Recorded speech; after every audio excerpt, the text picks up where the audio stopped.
This is Rugby Merlin and welcome back to the channel. So Leinster got it done and they're through to another Champions Cup final. But there was some drama at the end there. And yeah, a game of two halves, definitely. Leinster dominated in the first half. Northampton weren't able to get anything going at all. Lots of turnovers, and errors, both forced and unforced. Leinster looked in the driving seat really for the first 40 minutes. Very organised defence, very physical as they were against La Rochelle, and paid dividends for them, and they jumped out to a decent lead. James Lowe getting a couple of tries. So yeah, going into half-time it was all Leinster. Northampton weren't really in it at all. But as I predicted in the preview video, which you can check out, yeah, Northampton did bounce back in the second half. Now Lowe was the ultimate finisher really for Leinster. He picked up where he left off and got an early try in the second half. So Leinster were cruising really, and they were I think 20 points up then, roughly. And yeah, it was, the onus was really on Northampton to sort of get in the game, because they hadn't really been in the game at all. Augustus, who played really well, South African boy playing in the back row, yeah, he made some hard yards for Northampton, and they slowly got back into the game.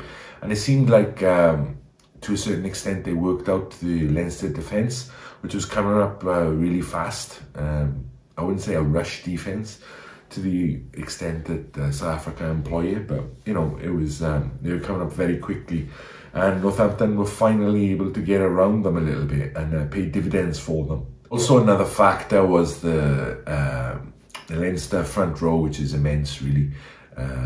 They were brought off, you know, they put their shift in, and Northampton were finally able to get a little bit of momentum in the set piece.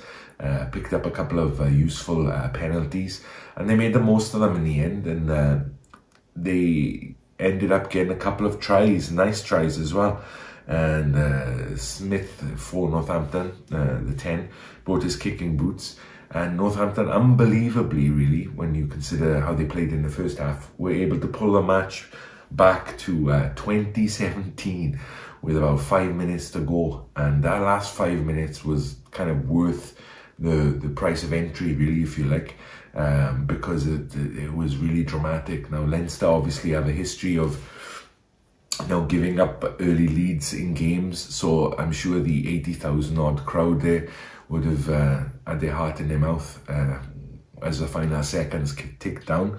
And Northampton did have the opportunity. They had a couple of breaks, and would have been absolutely devastating, I think, for Leinster if they'd conceded a try there in the dying seconds of the game. But they did manage to see out the match. Doris with a couple of big plays at the end to break up Northampton's counter-attack. Yeah, and a big turnover really at the death. And Leinster were able to see out the match then. So they're through to another final, and yeah, it's going to be Toulouse or Harlequins that they're going to meet in the final there in London, in the Tottenham Hotspur's ground. So yeah, congratulations to Leinster. Great performance for 50 minutes, but the last 30 minutes they had us all worried. But yeah. As I said, it was worth watching just for the last 5 minutes. But you know, Northampton, if they played a little bit better, a little bit earlier, and they could have done something. But fair play to Leinster, very organised and very physical, as I said, and their pack really won them the game, I think, in the first half. So yeah, that's my reaction to the game. Hope you guys had a chance to watch it, and if you went to the stadium itself, you know, let us know what the atmosphere was like. Yeah, all right, thank you very much for watching. I'll see you next time. Bye-bye.